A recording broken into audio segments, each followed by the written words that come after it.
Hello guys, welcome here to yet another edition of Out of Turn 4. Today we are going to recap NASCAR at Bristol. We're also going to talk the latest racing news, a lot of silly season news to cover, as well as the 2023 NASCAR schedule. I will be grading all the schedules. Of course, then we will make our race weekend picks. So with that, let's kick things off with the Truck Series. Of course, Truck Series opened the weekend at Bristol, and an unlikely winner, believe it or not, Ty Majeski. That's right, Ty Majeski. He wins at Bristol to advance to the Championship 4 for the Truck Series. It is his first career win across all three series, and it's just a feel-good story. Of course, Ty Majeski drove for Roush the 1 year in a part-time capacity.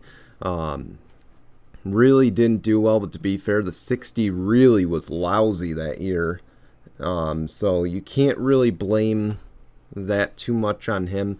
He's been bouncing ride to ride. He's kind of like Ryan Fitzpatrick. He's been bouncing around, but in the minors, of course. He's not been in the Cup Series, but he's been bouncing around mostly in the Truck Series with a lot of Xfinity teams as well. So you really love to see it. You love to see a guy like Ty finally get a win, and not to mention a very meaningful one that locks him into the Championship 4, meaning he will battle for the title at Phoenix.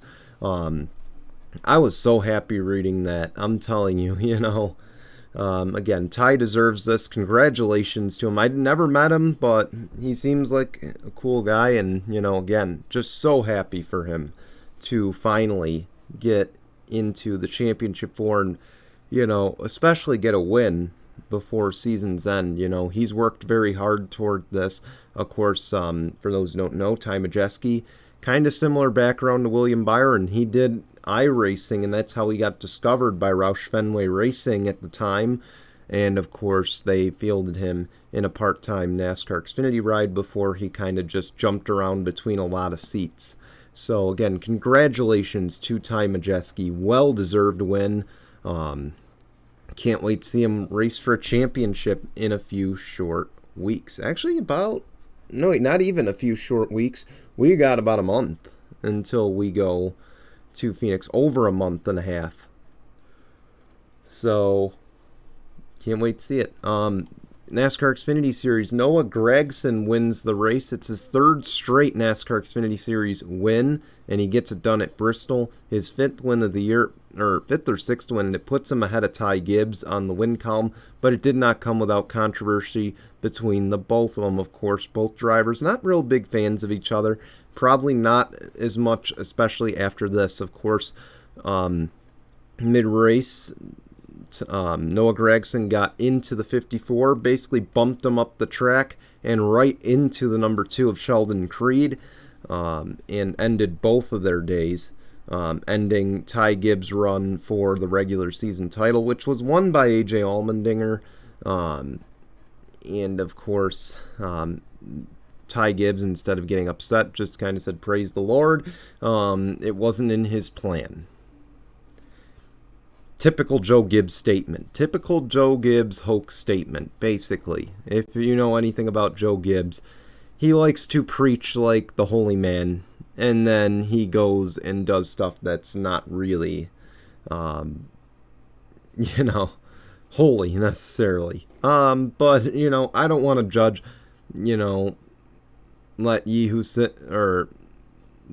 let the one who's never sinned cast the first stone, I believe it is. So I will not go too deep into that. But the big thing is, will there be revenge? And to me, of course, Denny Hamlin also tweeted about this, saying that the score is uneven between those two, and that ultimately I can infer that he feels that Ty Gibbs owes Noah Gragson at least one. No, sorry, bud. Okay, here's the deal. I mean, what Noah Gragson did, clearly his fault. And if he hasn't admitted to it, he should, because it was his fault. So, for once, I agree Ty was not at fault for this one. But Ty races a lot of people like this. Week in, week out. don't matter. He races them the same exact way, at least in the beginning of the year, especially. So again, race people the way you want to get raced. That's all I'm going to say. And same goes to Noah Gragson. And I said in response to Denny Hamlin's tweet as well that, same unfortunately applies to Ross Chastain. And I like Ross. Again, I think we need someone like him in the sport, especially with his story. But, again, you race people the way you want to be raced, and you didn't do that earlier in the year, and it's coming back to bite you in the second half of the season. So don't be shocked when it happens. Of course, the Xfinity playoff set, Sheldon Creed did miss it, so did Landon Castle, but Ryan Sieg, kind of a fan favorite, he advances into the round of 12, as will Jeremy Clements after his appeal was won. So big there. Can't wait to watch the Xfinity Series playoffs. I don't have any predictions for it. I just feel it's so one-sided. I feel we can make a prediction right now and just say that it's going to be Ty Gibbs or AJ. Or even Noah. Noah's been really strong in the second half of the year. He's come on strong late. And it's fun to watch. And Noah Gragson's growing on me, man. I don't know if you saw the video. I'll cover it real quick. But, of course, Noah Gragson celebrated his win at the Waffle House. And, of course, cut the waffle using the sword from Bristol Motor Speedway when he won. So congratulations to Noah. Again, I didn't like him at first. I really did not like him at all. But he's really growing on me. So can't wait to see what he does next year with Petty GMS and what he does in the next 7 weeks. Christopher Buescher. Yes, I'm going to keep calling him that because it's worked out. Christopher Buescher, he completes a non-playoff driver sweep of the first round at Bristol, and I should use an asterisk next to that because we know Bubba Wallace won with a playoff car in the owners' playoffs, not necessarily the driver playoffs. But Christopher Buescher gets the win at Bristol. It's his second career win. He ends a 222 race winless streak. And that is dating back to 2016 at Pocono. For those who don't remember, Christopher Buescher's rookie year, and I believe it might not have just been his rookie year, but I think his first 1 or 2 years he was still contracted by Roush Fenway Racing, but because Roush didn't have a seat for him, he was loaned out to Front Row Motorsports during that time. And of course, Buescher won a rain race at Pocono, won it, rained out, had to celebrate in the garage. He is the 19th different winner, though, this season, and that ties the 2001 record for most wins, or most different winners in a single season. And, of course, this race, we did have to say goodbye to 4 drivers, and those 4 drivers are Tyler Reddick, Austin Dillon, Kyle Busch, and Kevin Harvick.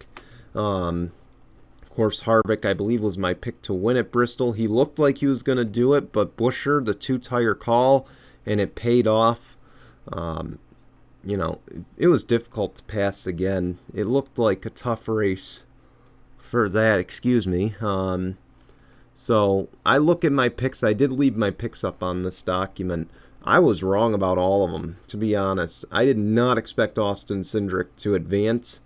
I thought for sure he was a guarantee first-round exit. Glad he proved me wrong, but I was right about Austin Dillon, and that was the only one I was right about.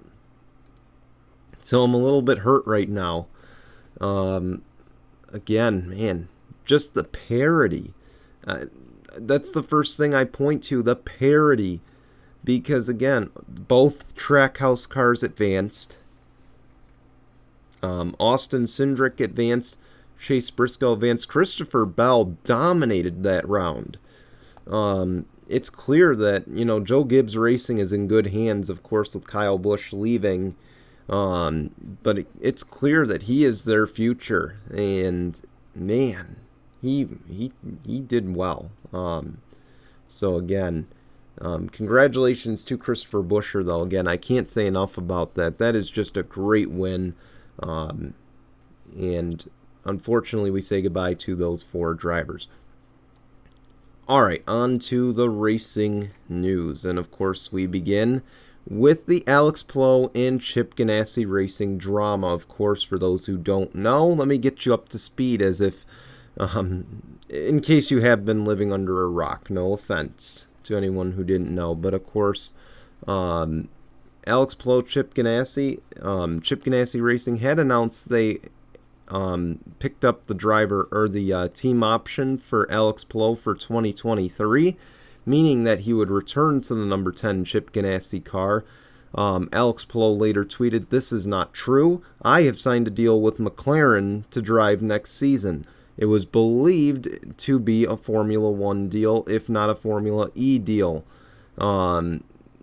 Battled out in the courts, battled out, overall, just battled out all across. And of course, Palou won at Worldwide Technology Raceway.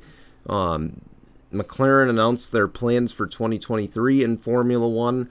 And ultimately, I think that led to Alex Palou deciding, well, I think I'm going to return here. But it is not foolproof. It is not that he is fully back. He is fully back. But what I mean is he is still going to be with McLaren in 2023 as well, in that, much like Colton Herta, he will be a test driver for McLaren. He will essentially be just test driving, trying to get enough super license points to get to the top. Glad to see that this is resolved for now.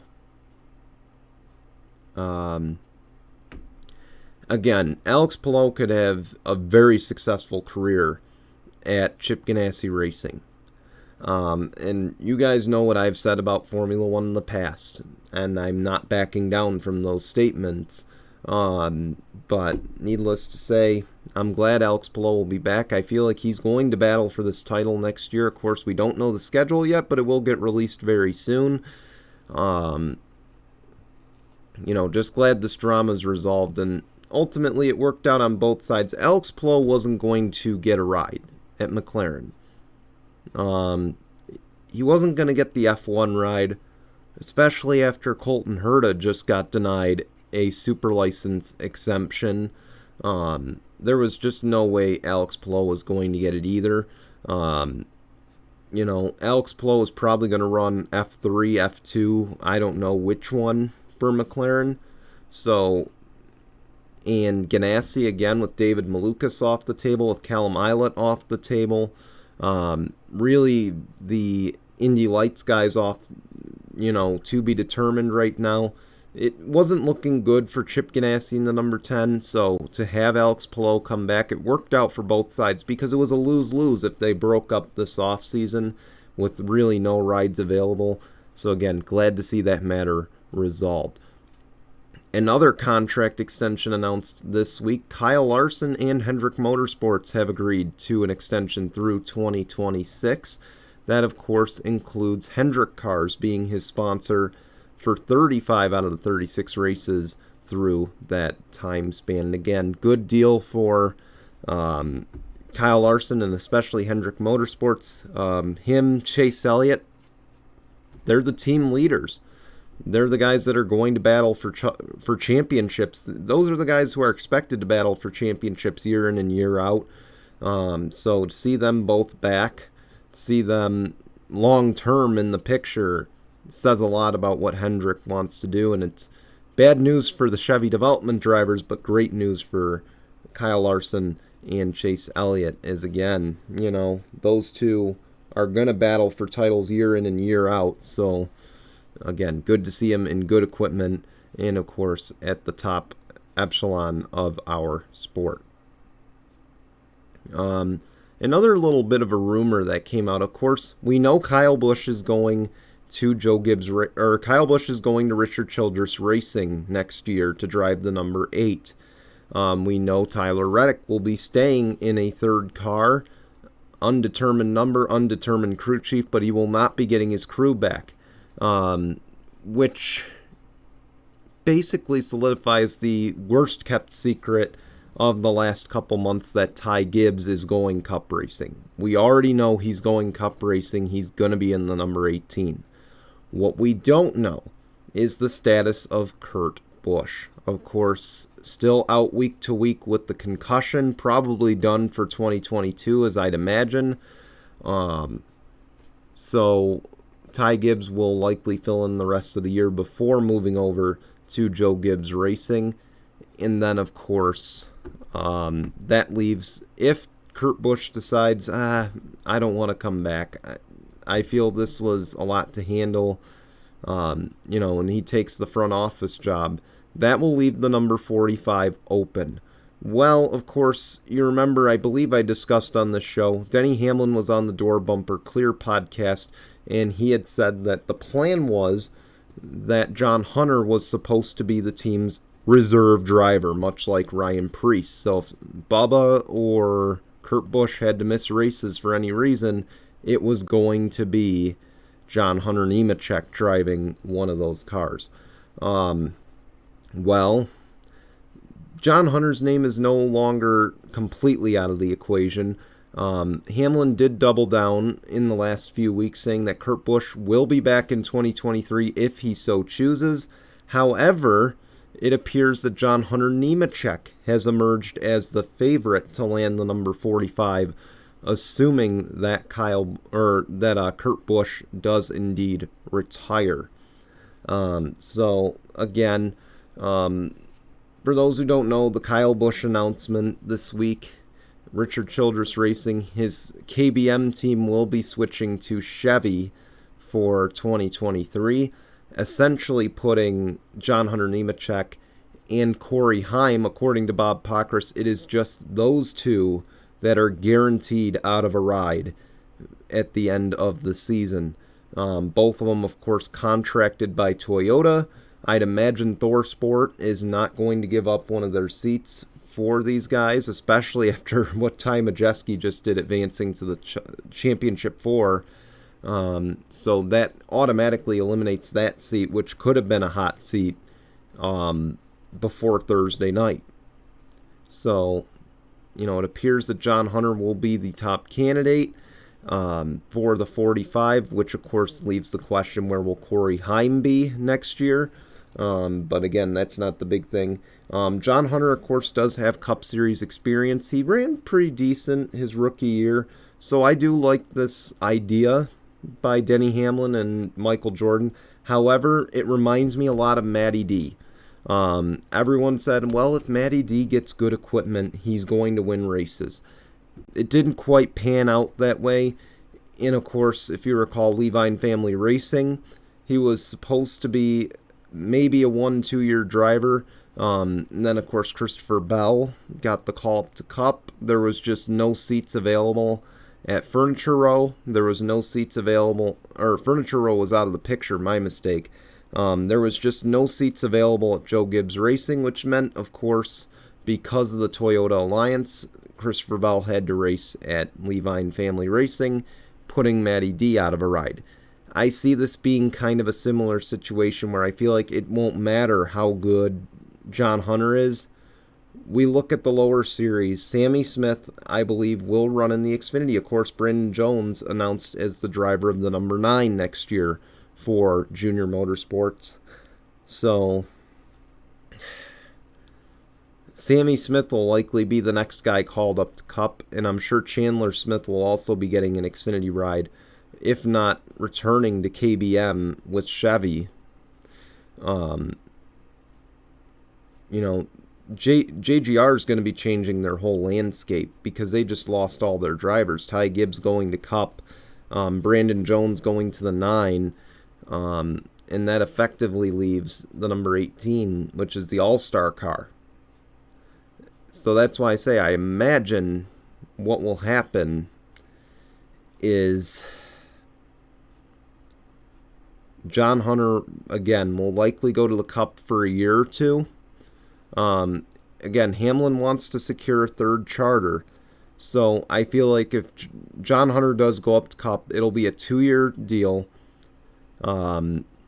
He'll basically be the bridge driver until Sammy Smith, Chandler Smith, whoever gets the Corey Heim especially. He'll be a bridge driver until one of those guys is ready for the next step. So, it'll be predetermined that when those drivers are ready, he's going to be on the out. So I don't like it too much. I'd rather see John Hunter go to Joe Gibbs Racing to drive the 18 in Xfinity. If Chandler Smith leaves, then of course see Sammy Smith drive the 18.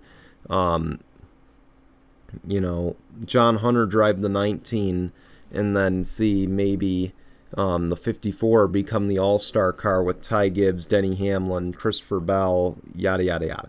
So, I don't know. I just don't want to see him go to the Cup right away because he's going to be on the out in 2 years, regardless of performance. So, that's just my thoughts on that. 2023 schedules are released. I'm not going to go through all of them, but I will highlight some of the big events. Of course, the Truck Series. IRP will return. Big news there, and it'll be in the playoffs. North Wilkesboro will also be on the Craftsman Truck Series schedule, and that will be All-Star Race Weekend, Saturday, May 20th, of course, the day before the All-Star Race. They will also be returning to the Milwaukee Mile. And that, of course, will be on August 27th. And I believe that is the first playoff race. Let me just double check. Yeah, I believe it's the first or the second playoff race. So, big news there, of course, having the Truck Series return there. And, of course, it is at the expense of Sonoma and Knoxville. For the NASCAR Xfinity Series, Sonoma has been added to the schedule, and of course the announcement that they will return to Road America next year as well as Portland. Cup Series, there's really no changes other than the Chicago Street Course. The big change, though, of course, which was expected but not necessarily, a lock, is that Texas will.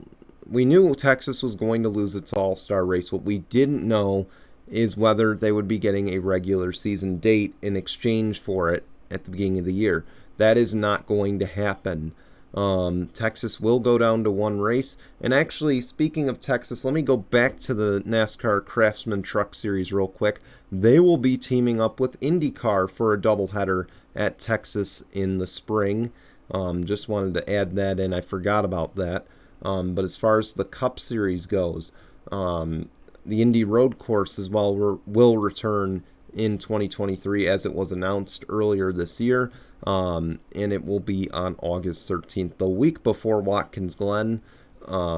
So, big news there is that Indy Road Course will be back, and I imagine it'll be another doubleheader with IndyCar. Again, IndyCar schedule, I'm recording on Sunday night. It has not been released as of Sunday night.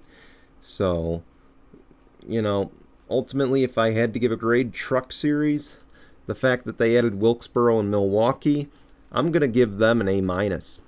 I mean, yeah, losing Knoxville, I mean, you could flirt with a B for that. Because, again, I feel like having 2 dirt races was good. And again, Bristol's not a true dirt race. I'm sorry, They need to get rid of that idea and go to an actual dirt track. I'm agreeing with the fans on that one. So, A-, but it's flirting with a B+. NASCAR Xfinity Series, I don't like the addition of Sonoma. I think Sonoma's the worst road course on the schedule.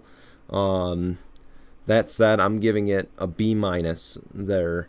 The fact that they kept Road America even with the addition of the Chicago Street Course, again, that's kind of why I'm saying B- there. Not too many road courses. You can never have too many road courses on the schedule. Cup Series, not adding Texas back is, I'd give it an A+ just for that, but at the end of the day, Indy Road Course is back. Again, a track that's not been really good at the Cup level. It's kind of been a monstrosity. You know, Chicago Street Course, I voiced my opinion on it, and I'm all for the Chicago Street Course. I'm going to be honest, I'm all for it, but not at the expense of Road America. So for that, B- is, or I'm going to go with C+, to be honest. The fact that none of the playoff races have changed is the reason it's going to be a C+ at best. Again, I like the additions of North Wilkesboro. I like the addition of the street course, but not at the expense of it. And I especially like the removal of a second Texas race. So those three things are why it's a C+. Otherwise, it would have been F. Easy. So, change it up. That's all I'm saying.